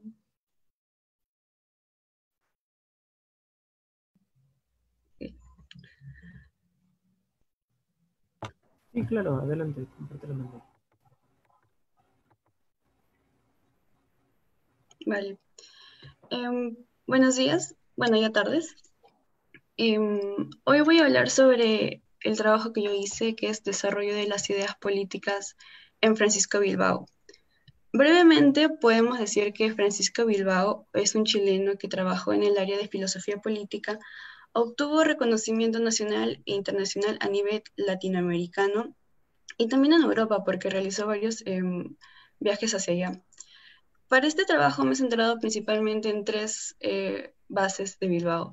El primero, y coincidentemente es el primer trabajo de él, que es Sociabilidad Chilena. El segundo, que es La América en Peligro, donde pone una controversia en lo que es el absolutismo y la república, o racionalismo. Y por último está el Evangelio Americano, que principalmente trata ahí de españolizarse, obviamente de España y de Europa, debido a todo lo que aconteció anteriormente. El primer trabajo de Bilbao, que es Sociabilidad Chilena, fue un gran cambio para la imprenta chilena debido a la censura del trabajo de Bilbao. ¿Y por qué fue una censura? Ahí explícitamente Bilbao se coloca en contra de lo que es el gobierno y lo que es la religión, siendo así que obtuvo la censura, y para la imprenta chilena generó gran cambio porque se empezaron a preguntar qué publicar, qué pensar, qué no pensar y por qué se censura. Este fue uno de los trabajos que posicionó a Bilbao como un gran crítico del gobierno y de la iglesia. Muchos de su contexto y de sus contemporáneos a él ya habían dado estas críticas, siendo que este trabajo no era revolucionario o nuevo. Lo que fue nuevo, lo que fue revolucionario fue la censura que se le dio. Incluso llevó a 10 días de juicio, el cual obviamente gana el gobierno. Y en este tribunal se resuelve quemar públicamente dicho trabajo, ocasionando disturbios y cambios sociales. Los disturbios que se dieron no solo fueron quienes estuvieron en contra, que fueron principalmente los amigos o familiares de Bilbao, sino también bastantes personas en Chile, obviamente, que estaban en contra de instituciones y masas conservadoras, pues ellos querían dar una perspectiva más liberal. Y con los cambios sociales, bueno, la imprenta chilena cambió demasiado. En ese entonces la imprenta peruana y mexicana eran muy bien reconocidas y la chilena recién estaba por dar unos cambios. Bien, 3 puntos en los trabajos de Bilbao son la iglesia, la política y la propuesta de un congreso. En la iglesia, Bilbao critica lo que son los dogmas del catolicismo. Los tacha de obstaculizar el pensamiento liberal, libre y niega la soberanía de la razón. En el pensamiento libre forma lo que era no los deja lo que era el incentivar moral, y además la libertad era muy necesaria para Bilbao en ese entonces. Y además negar la soberanía de la razón implicaba negarse a uno mismo, la soberanía de uno mismo, ya que el catolicismo era demasiado déspota. Y es ahí donde Bilbao se pregunta, ¿qué implica ser creyente? A lo que se responde que iba a implicar buscar por cualquier medio que la iglesia obtenga el poder para beneficio propio. Y de ahí resuelve que cada república debe luchar en desligarse de la iglesia para que pueda progresar. Muchos proponían que si la iglesia y la república obraran por sus partes no se iban a encontrar, pero Bilbao rechaza esto porque estas son demasiado, se unen y son puntos muy importantes para una sociedad, tanto filosófica como políticamente. Es más, él justifica este punto en base a la historia, porque la historia nos dice que la filosofía nos ha dado bastantes avances intelectuales, pero por otro lado la iglesia nos ha dado muertes o genocidios. Asimismo, hizo una contradicción entre el principio político y el dogma religioso. El principio político vendría a ser la república y el dogma religioso el catolicismo. Y es ahí donde se propone un dualismo personificado, es decir, los republicanos por un lado y un católico por otro. Los republicanos buscan la soberanía de la razón y supremacía de lo social, pero por otro lado, un católico busca la soberanía y supremacía de la iglesia, y cada uno sistematiza su propuesta, siendo el primero un racionalismo y el otro un papado. Estos dos obviamente se van a excluir. Y también ahí Bilbao propone un dualismo. La América está en un dualismo, porque sí o sí solo puede afirmar a uno, o la república o el catolicismo. En segundo lugar, en las propuestas de Bilbao está en la política. Bilbao se va a centrar en el conjunto de autores que está en contra de las influencias europeas y la limitación de la libertad. Con las influencias europeas fue muy criticado debido a todo lo que aconteció anteriormente por la historia y porque según él las influencias europeas van en contra de la moral y la limitación de la libertad. La libertad para Bilbao es muy importante, como ya mencioné. Busca las bases de una filosofía libre y racional. La explica mejor cuando trata sobre la implementación de la educación en la época colonial. En ese entonces el catolicismo lo único que hacía era implementar varias políticas para que solo se crea y se estudie lo que ellos piensen, sin dejar lugar al raciocinio propio, la reflexión o la convicción de en qué creer y por qué. De este modo también resalta que la relación entre monarquía y clero es necesaria para cada una. ¿Por qué? Porque cada una necesita de la otra para beneficio propio. Es un acto recíproco donde cada una va a velar por el poder. Es así que nos preguntamos, ¿cuál sería el modelo de gobierno que Bilbao propone? Y explícitamente lo dice que es Estados Unidos, porque este país pudo desligarse totalmente de la religión y de Inglaterra. Luego se va a poner en contra de toda dictadura. Y para él una dictadura completa y absoluta implican 3 puntos. La dictadura de la venganza, que es la dictadura de la gente que fue desheredada de sus pertenencias. Los califica como caudillos. El segundo es la dictadura de las clases privilegiadas, que son partidos políticos que buscan su propio poder para llegar a sus beneficios. Y la tercera es la dictadura de la concurrencia y de la rivalidad, donde varios partidos políticos se unen para formar un gobierno provisionario donde ellos obtengan sus beneficios. Obviamente aquí se va a ver bastantes actos de corrupción y de conveniencia. Por una parte esto implica lo que es la dictadura y por otro lado la complementa la religión, las cuales esta va a perseguir lo que ella considera herejía, siendo así que Bilbao incluso manifiesta que la dictadura de dictaduras sería la teocracia. Entonces, ¿qué hacer en contra de una dictadura? Simplemente nos va a decir guerra contra la dictadura, pero ¿cómo? Propone 3 soluciones. Es la implementación de la razón, luchar porque la libertad y la moralidad tengan un buen estatus y desmentir cualquier falsedad que la religión haya dado. ¿Por qué se daría esto? Porque en una sociedad no católica, el ciudadano o persona podría velar por sus derechos y hacer una política decente, según él. Por último, tiene lo que son propone el Congreso Federal de las Repúblicas. En general se puede decir que este Congreso era la unión de todas las repúblicas latinoamericanas para que en conjunto puedan progresar por sí mismas. Entonces la base de este Congreso sería la unión. Y esta unión, para Bilbao, solucionaría bastantes problemas de Latinoamérica que vienen acaeciendo desde hace años. En primer lugar, sería el conocimiento sobre la problemática de otros países. Bilbao no propone este Congreso como una solución política, sino más bien teórica, para que se dé la conversación entre distintas personas para que se conozca lo que está sucediendo en un país hermano. Y esto solucionaría la lejanía entre las repúblicas, porque él dice que las capitales más importantes de cada república están demasiado lejanas y no hay comunicación, cosa que es un impedimento que se ha venido trayendo desde antes. Y también menciona que al estar más unidos, más confraternizando más, el bien común se fortalecería. Y de todo ello, todo este debate, toda esta conversación, toda esta problemática y solución, para Bilbao es un desarrollo del pensamiento filosófico, que haría que América Latina tenga una unión política y así pueda ser comparada con otros países, tales como en Europa o Estados Unidos. Esta propuesta no fue muy bien recibida por varios, porque varios no consideran una homogeneidad en Latinoamérica. Pues obviamente se conoce que varios países tienen distintas costumbres, culturas, políticas, etc. Sin embargo, Bilbao les decía que esto sería una buena idea para que se pueda formar un Estado unido, unos Estados Unidos. Igualmente como era el país Estados Unidos, ya que lo considera él como el país que se pudo desligar completamente de la religión, se pudo desligar completamente de Inglaterra y ahora forma parte de una filosofía política e intelectual muy avanzada. Y asimismo se podría formar una nación. Sin embargo, también cómo formar una nación en base a otro país.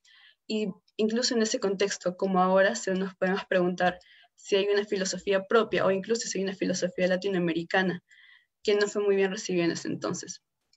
Por último, puedo decir que este congreso y toda la idea de Bilbao era para tener en América Latina unos estados que se puedan ayudar entre ellos para que se evidencie el buen actor y producto de este nuevo mundo. Muchas gracias y gracias por la participación en el Congreso. Bien, gracias a todos los ponentes. Vamos a pasar a una ronda de preguntas, pero antes de ello quisiera hacer una pregunta a un ponente, al estimado Alan Quesada. En su trabajo menciona sobre la monstruosidad. Yo quería al menos notar una cuestión.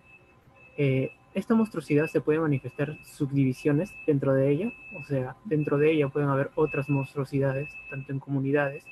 ¿Y qué pasa si una va en cuestión de dominar a otra? ¿Cómo se puede luchar de esa manera para que una no choque con otra? O, digamos así, una no someta a la otra. ¿Y por dónde empezar en esa aceptación? ¿Cuál sería el inicio para aceptar esa monstruosidad? Si sería económico, político, cultural. Por ahí va ese lado. Y para los que quieran preguntar, pueden levantar la mano en el Zoom, y estamos dispuestos a escucharlos. No sé si te contesto o esperamos más preguntas o mientras te voy contestando. Bueno, creo sí. Vaya contestando mientras. Bueno, mira, tu pregunta es bastante interesante porque justamente ya tiene que ver con la praxis, ¿no? Por ejemplo, de este tema, justamente. Voy a empezar por la última que me haces, que es cómo se inicia, ¿no? Con esto, digamos, este proceso de liberación, por decirlo así, o de lucha, de autoconciencia. Bueno, pues justamente yo pienso que lo primero tiene que ser la toma de conciencia, ¿no? Como por eso me gustó mucho en el poema de Susie Shock, que es esto de reivindico mi derecho a ser un monstruo, ¿no? O sea, es decir, entendemos que el concepto de monstruosidad es una especie de adjetivo condenatorio, negativo hacia el otro, ¿no? Entonces, por lo general lo que tratamos de hacer es atacar, pensar cierta frontalidad, ¿no? Como decir, yo no soy eso, y entonces empezarse a afirmar, como por eso decía yo, ¿no? Con una especie de amor propio que en realidad es un constructo. Me parece que esta toma de conciencia de reivindicar mi derecho a ser un monstruo, es decir, ya es una toma de conciencia, ¿no? Es decir, bueno, vamos a ir hacia esa negatividad, o sea, vamos a adentrarnos en la negatividad para tomar impulso, ¿no? Sobre lo que me comentas, bueno, yo soy sobre todo partidario de la idea de que de fondo tenemos una estructura sensible, es decir, estética, cultural, desde donde puede surgir, por ejemplo, la empatía, la crítica, el compadecimiento, como esta idea de padecer con el otro, ¿no? No en esta idea más cristiana como de lástima, ¿no? Por ejemplo, sino más bien en su raíz, como de padecer con el otro, y padecer con el otro significa hacer mío su dolor, ¿no? Esto sería, digamos, tendría que un constructo cultural para de ahí, bueno, solo tomando conciencia, solo padeciendo con ese otro, es decir, modificando la sensibilidad, es como podemos entender que la riqueza está en la diversidad. De ahí ya, bueno, ¿no? Alzar la voz, estas luchas, por ejemplo, que ahora, ¿no? Que comenta Sayak Valencia de los feminismos, por ejemplo, ¿no? Pero además, y esto ya tiene que ver con lo primero que me cuestionas, ¿no? Con estas divisiones de la monstruosidad, porque, por ejemplo, ella habla de un transfeminismo, ¿no? y también hay, por ejemplo, pues quizá otros tipos de otras luchas, ¿no? Que quizás se confrontan. Y en ese sentido, bueno, ¿no? Me parece que las luchas que se llegan a confrontar de esa manera son las que justamente no han comprendido esa pluriversalidad, ¿no? Es decir, justamente lo que tiene que caber en esa autoconciencia y en esa lucha es lo pluriversal, ¿no? Es decir, es lo diverso. Entonces, ¿cómo hacer, digamos, para que no choquen entre sí? Bueno, pues esa sería como una de las de los retos, ¿no? De pensarnos así desde la crítica, ¿no? Monstruosidad es en esta presentación un parámetro para decir somos los excluidos, ¿no? Somos los empobrecidos, somos los colonizados. Entonces, estos espacios, bueno, hacen parte, ¿no? Como de un inicio de praxis, como te repito, ¿no? Estas luchas digamos, sociales, ¿no? En cuestión de género, en cuestión de, por ejemplo, tengo un ejemplo como bastante claro, que es la cinematografía en Bolivia de Jorge Sanginés, ¿no? Por ejemplo, que hace un cine aymara, un cine indígena, en el que ya no es el trabajo del artista colonizador, ¿no? Por ejemplo, voy a presentar al indígena, que es ¿no? Con todas sus bondades, como en este imaginario romantizado, sino que más bien él funciona meramente como un instrumento, ¿no? Como decir, bueno, yo soy aquí el medio y ustedes van a organizar, a hacer que yo produzca lo que ustedes crean que es realmente importante. Entonces el indígena tiene un medio para comunicar, digamos, todo pues estas vejaciones históricas, ¿no? Entonces, te doy este ejemplo porque, digamos, esto fue en los años 70, 60, 70, y una de sus películas, Sangre de Cóndor, que hablaba por ejemplo, un proceso que estaba llevándose a cabo con un grupo aymara, que estaban unos supuestos cuerpos de paz de Estados Unidos esterilizando a las mujeres para que no pudieran tener hijos y a los niños supuestamente vacunándolos. Se perdieron muchas generaciones, pero él hace esta película que se llama Sangre de Cóndor, y esa película provoca movimientos sociales en Bolivia. O sea, algo que nunca se había pensado, ¿no? que podía suceder, pasa por un producto cultural, y esa es la apuesta que yo hago, ¿no? Es decir, un producto cultural genera sensibilidad en el público, genera esta interpelación, este padecimiento del otro, y entonces es una de las vías del movimiento, ¿no? No digo que sea la más importante, pero sí me parece que es a una de las que hace falta ponerle mayor atención, en el sentido de que, bueno, parece que como producto cultural puede ser cualquier cosa. Sin embargo, justamente toda la ideología dominante, cómo se inserta en el sujeto, por ejemplo, bueno, mediante películas. Toda la vida ha sido así, ¿no? Hollywood, la industria hollywoodense, con los Avengers o con qué sé yo, o sea, nos forman todo este sistema de creencias, ¿no? De que necesitamos un héroe, o va a venir alguien que nos salve, o, digamos, se lucha contra la monstruosidad, ¿no? Contra la fealdad. Entonces, bueno, creería yo, no sé si más o menos te queda alguna duda, pero bueno, podemos seguir platicando. Claro. Vamos a ir amenizando. A ver, Héctor Alejo quiere preguntar, luego sigue Julio Silva. Empieza Héctor Alejo.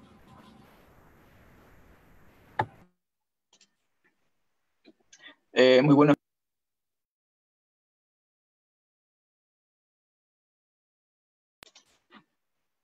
¿Aló? ¿Me escuchan? Ok. Sí. Buenos días a todos los asistentes que están expectando este coloquio de filosofía latinoamericana. Ante todo, también felicitar a los ponentes por su extraordinaria presentación de sus trabajos. Y bueno, mi pregunta va dirigida al ponente Nilson Jiménez, bueno, de su trabajo de filosofía colonial de José Aguilar, me pareció muy interesante. Y mi pregunta va acerca de los entes de posibilidad. Si estos entes de posibilidad solamente se manifiestan o existen en un plano mental, o también tienen una existencia en un plano real, ¿no? Esta sería mi pregunta. Gracias.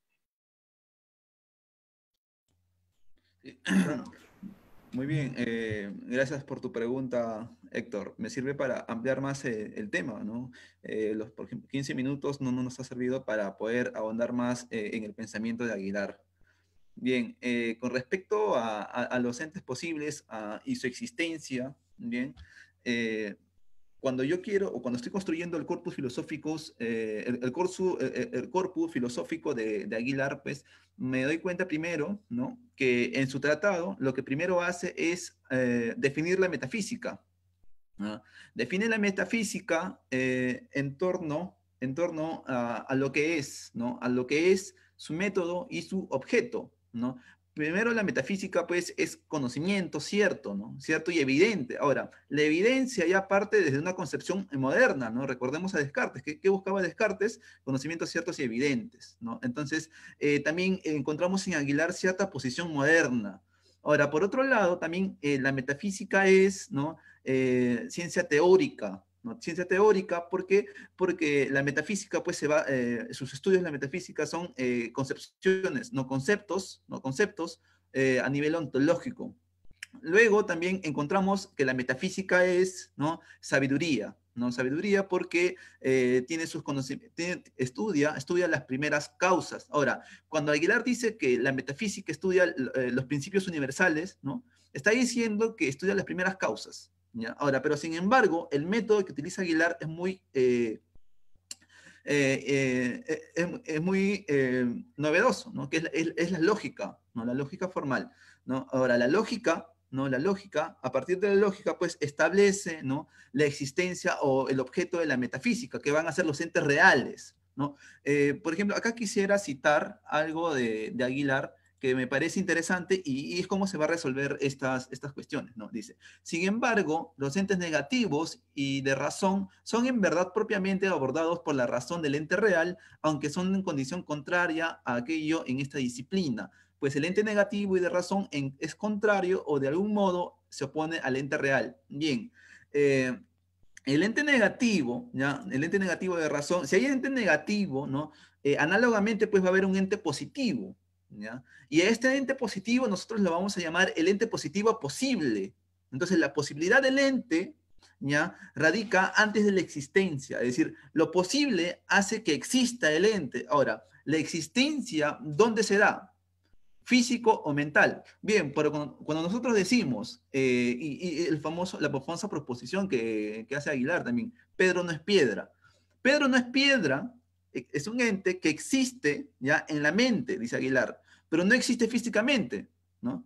Por ejemplo, si decimos Héctor no es piedra, ¿no? Héctor no es piedra, no existe de manera físicamente, sino en la mente, como proposición. Entonces, la existencia de los entes y su posibilidad se da de manera mental, ¿no? De forma negativa, ¿no? En la mente. La existencia de un ente negativo, ¿no? Está en la mente.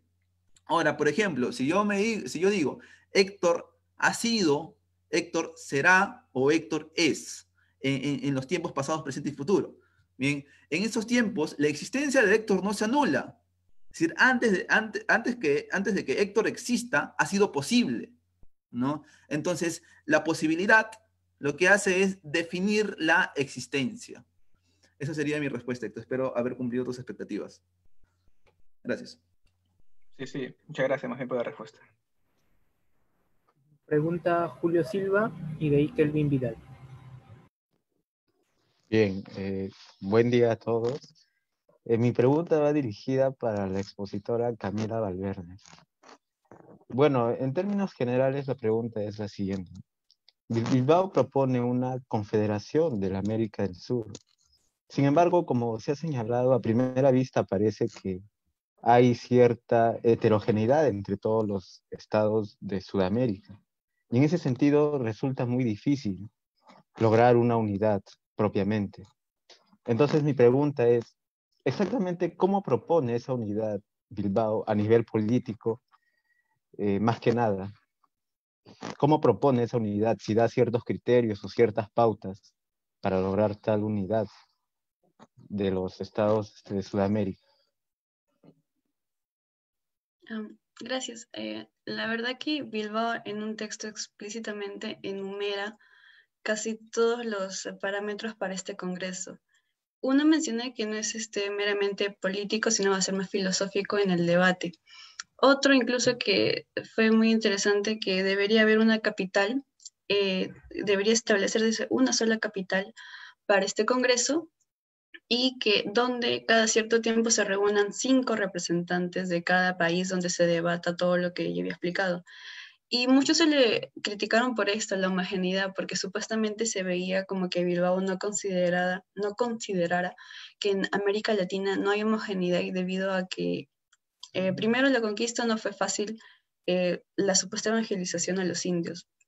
Los españoles se quejaban de que esto, que el otro, los indios. Por otro lado, se le critica porque solo está viendo como un horizonte de Estados Unidos. No considera el contexto que hay aquí cuando Inglaterra y Estados Unidos tienen otro contexto y tuvieron otras propuestas políticas. Sin embargo, a todo ello, Bilbao le contesta bajo esta cita que puedo fácilmente leer. Dice, la Confederación la consolida y desarrolla porque desde el momento que existiese la representación legal de la América, cuando viésemos esa capital moral dentro de concentración y foco de la luz de todos nuestros pueblos, la idea del bien general del común apareciendo como autoridad sobre ellos, las reformas se facilitarían, la emulación del bien impulsaría y la conciencia de la fuerza total de la gran confederación fortificaría la personalidad de todos los ámbitos de América. Es así que Willow también trata de dar una nacionalidad propia de América Latina. Espero haberte respondido, Julio.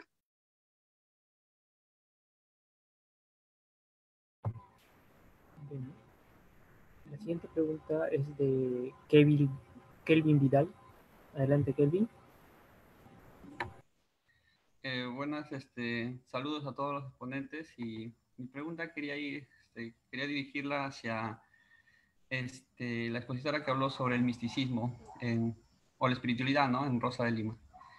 Quería centrarme sobre todo en el concepto general, ¿no? Que se tiene sobre el misticismo y el conocimiento al que se accede, ¿no? Y la pregunta iba más que nada en diferenciar lo que había expuesto, ¿no? Respecto a la mística intelectual y la mística de Santa Rosa de Lima, ¿no? Que sería corporal, se podría decir. ¿Y cuál es la principal diferencia, no? Y si es que hay una radical diferencia, ¿no? Para hablar de dos místicas, se podría decir, ¿no? O al final la sabiduría mística es una, propiamente una, ¿no? Y si es así, entonces se podría hablar de una, de solo un género, ¿no? De sabiduría, ¿no?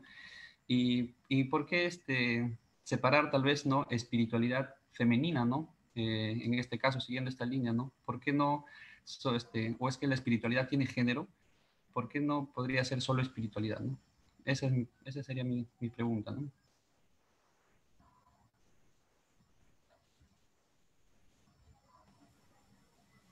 Gracias, Kelvin, por la consulta. Bueno, en efecto, el fenómeno del misticismo y la experiencia y el conocimiento al que se llega en base a los ejercicios espirituales es un mismo conocimiento para para la tradición cristiana meditativa y la mística católica, ¿no? Es un conocimiento, sin embargo, hago diferencias no en el conocimiento al que se llega, sino en cómo lo manifiestan.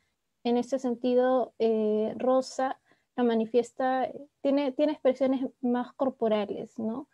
No escribe en sí un libro como lo hace Teresa, ¿no? Las moradas del castillo interior, escribe varios poemas, entre otros, sino sí tiene escritos, ¿no? En sus mismas geografías, ¿no? Que deja, pero no es como el misticismo español el que se manifestó aquí en el Perú virreinal. No, respecto a cómo se manifestó, hago una leve distinción, pero la experiencia que se tiene es una misma experiencia. Y trato de la espiritualidad femenina, que si bien no solamente es femenina, sin embargo, hay varios estudios que se hacen en el cual son principalmente las mujeres las que manifiestan este tipo o esta orientación hacia prácticas del misticismo porque no, bueno, no podían hacer lo que hacían los hombres, que era ser curas, por ejemplo, ¿no? Sin embargo, a pesar de eso, lo que sí podían hacer en este contexto eran tener revelaciones. Y esto era algo que caracterizó al movimiento que hubo en España y que caracterizó al movimiento que hubo aquí también en Perú.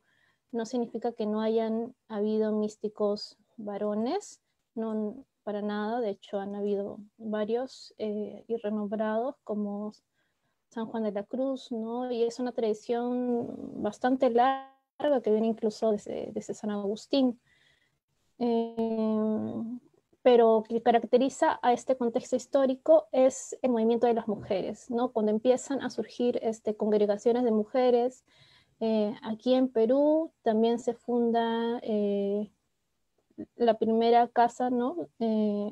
Donde podían vivir devotas, que antes no habían, existían, solamente habían para varones, ¿no? Y también lo mismo ocurre en España, ¿no? Hay un movimiento interesante, ¿no? Que se ve liderado por la figura, por ejemplo, de Santa Teresa de Jesús, de la cual seguía bastante Rosa de Lima. Esa sería mi respuesta.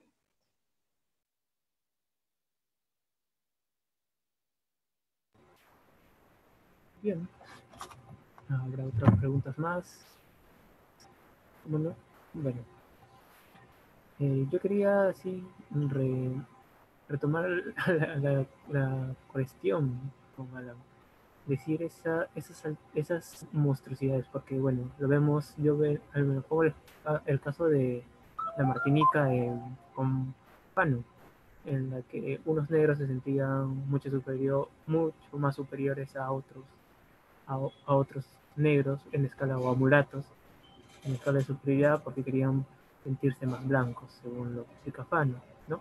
Entonces, digamos, ¿no existe un poco esa necesidad también en la monstruosidad de sentirse identificado con el modelo dominante europeo para sentirse superior a lo que es en sí, a la normalidad,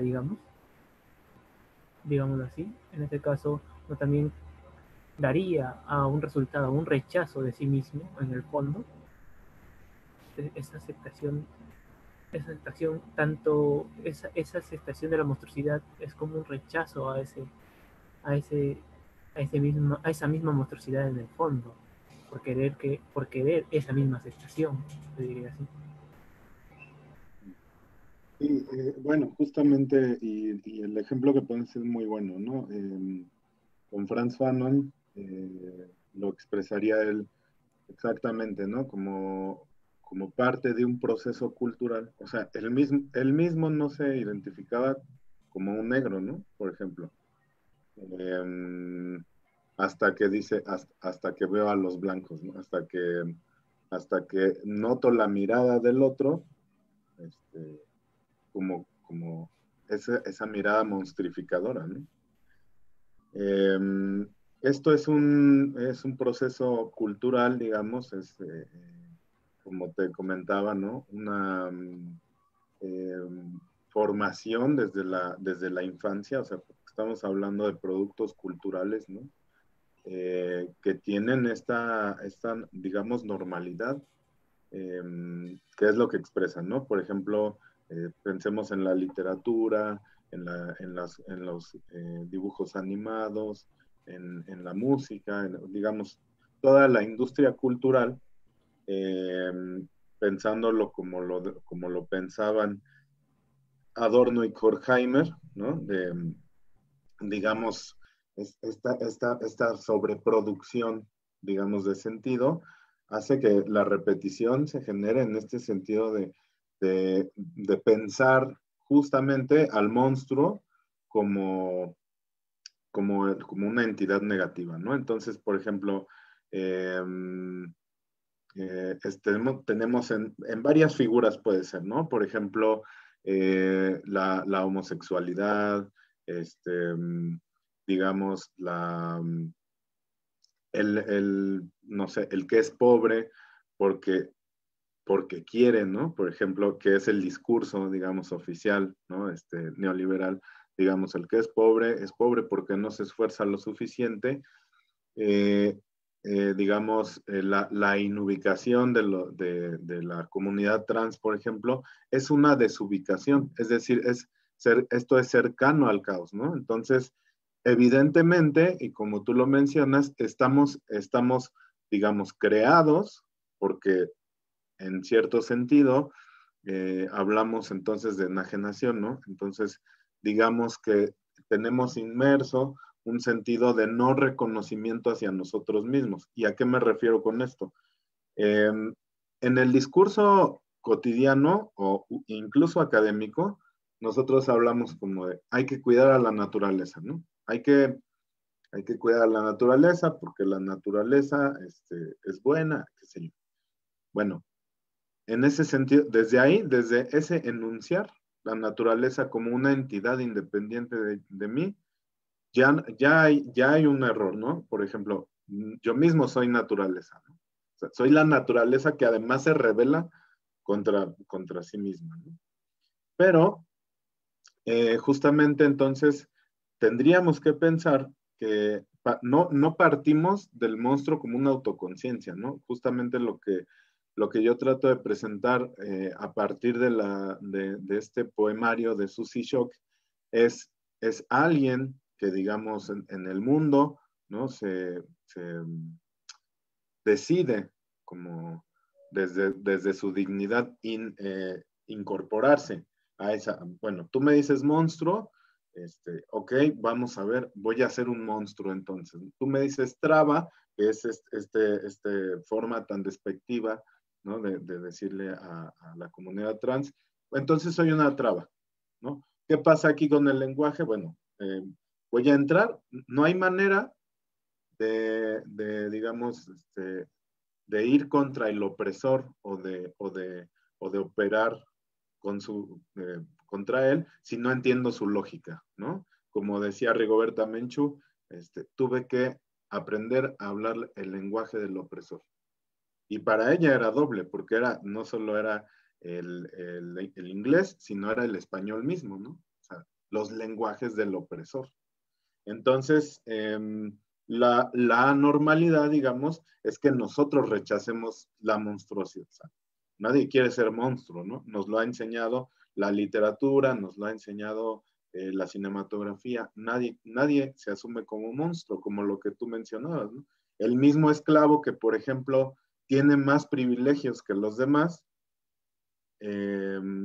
no se asume desde su lugar de enunciación, ¿no? desde su situación particular. Entonces, esto quiere decir, esto sería, digamos, lo común, pero justamente la toma de conciencia es esto, ¿no? Pensar que ya desde, por ejemplo, lo que planteaba Camila, ¿no? Pensar una filosofía latinoamericana, ¿no? Ha sido un proceso de monstrificación, ¿no? Por ejemplo, viéndolo en este lenguaje, ¿no? Estaba esta gran discusión entre Leopoldo Sea y Augusto Salazar Bondy, justamente, ¿no? En la que se decía, bueno, pues es que por ahí el problema, o sea, por ahí la discusión parece absurda, ¿no? ¿Cómo vamos a discutir si hay una filosofía latinoamericana? Sin embargo, esto se da porque justamente no es posible que los subhumanos, o sea, la subhumanidad, ¿no? Recordemos que somos parte del subdesarrollo o del tercer mundo o cualquier eufemismo que queramos usar, no tenemos esas cualidades para hacer filosofía, ¿no? Ya el mismo Hegel lo planteaba, ya mucha de la tradición europea la planteaba, y justamente no nos reconocemos, como tú mencionas, por eso mismo. La educación misma está eurocentrada, el arte está eurocentrado, sino incluso tenemos toda esta alineación hacia a la representación yanqui, ¿no? Del arte, por ejemplo, la tendencia neoyorquina en el arte. Entonces, todo lo que hacemos de este lado o es folclore, o es representación salvaje, o son repeticiones del discurso extranjero. En este sentido, estamos condenados a no asumir nuestra monstruosidad, ¿no? Pero esta monstruosidad es simbólica, porque en realidad el monstruo no es más que una víctima, ¿no? Y si pensamos en este término, es justamente para darle un giro y entonces pensar en la verdadera bestialidad, digamos, ¿no? Que es parte de este sistema moderno capitalista que nos hace justamente situarnos en este no lugar, ¿no? O en esta que Enrique Dussel llama la exterioridad en su filosofía de la liberación. Bueno, también compartido con Levinas, ¿no? El lugar de la exterioridad, ¿no? No estamos fuera, digamos, del sistema, ¿no?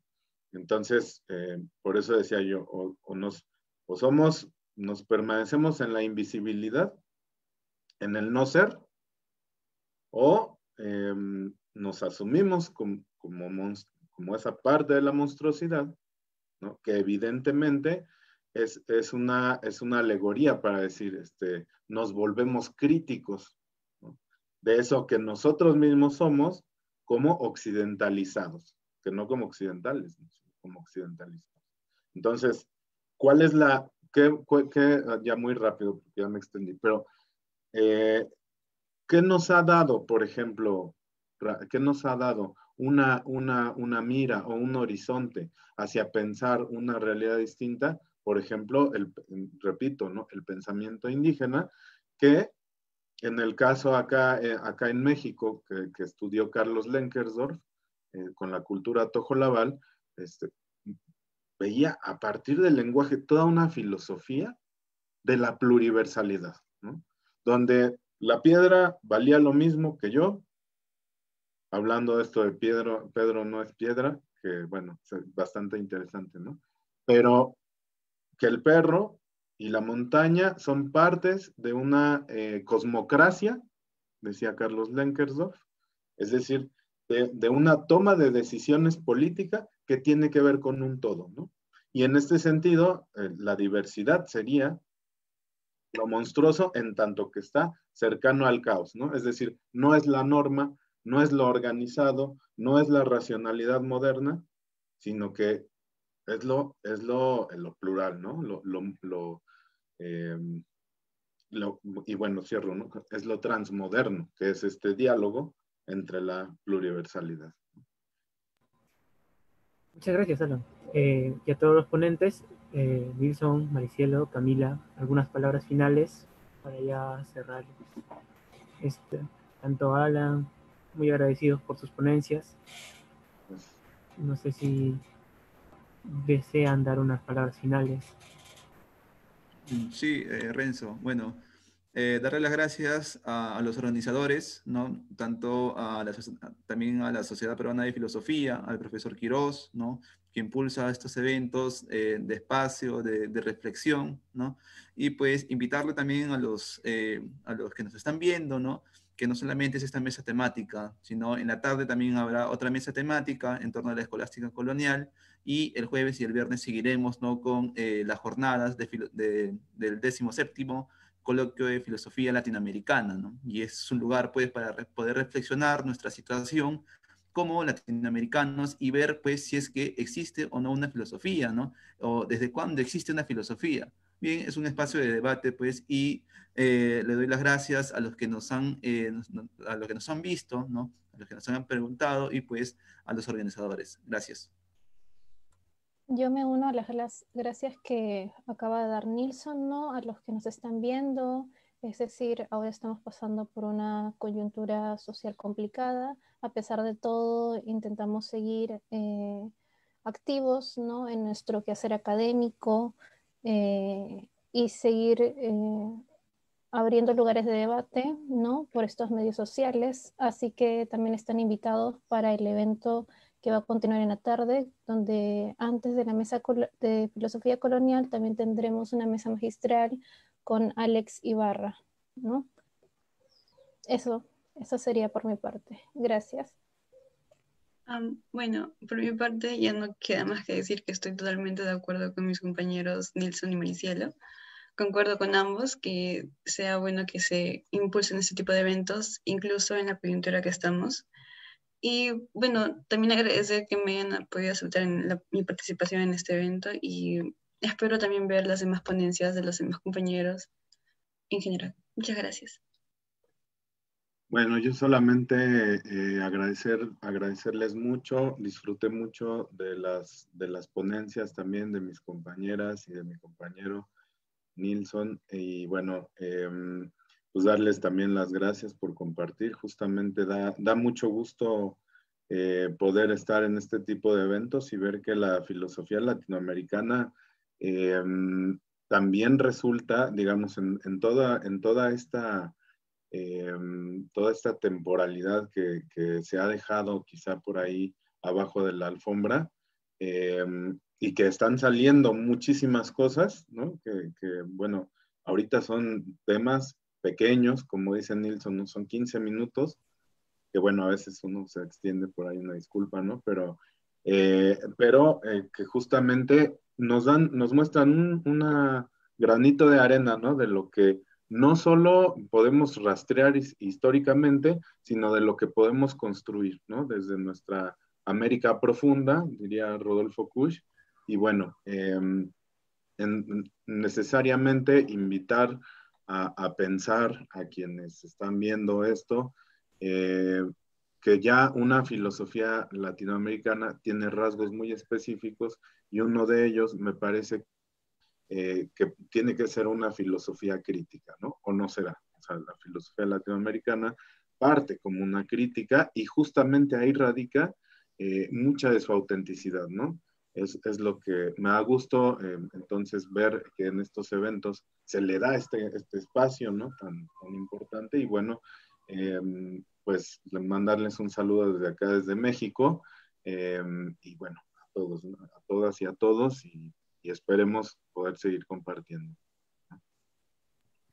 Bueno, muchas gracias. Finalizando ya, como ya lo he mencionado, están invitados todos a las 2 siguientes mesas que vamos a presentar.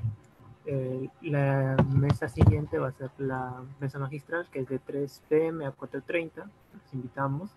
Y por último, la mesa 2, desde 4:30 a 6:30.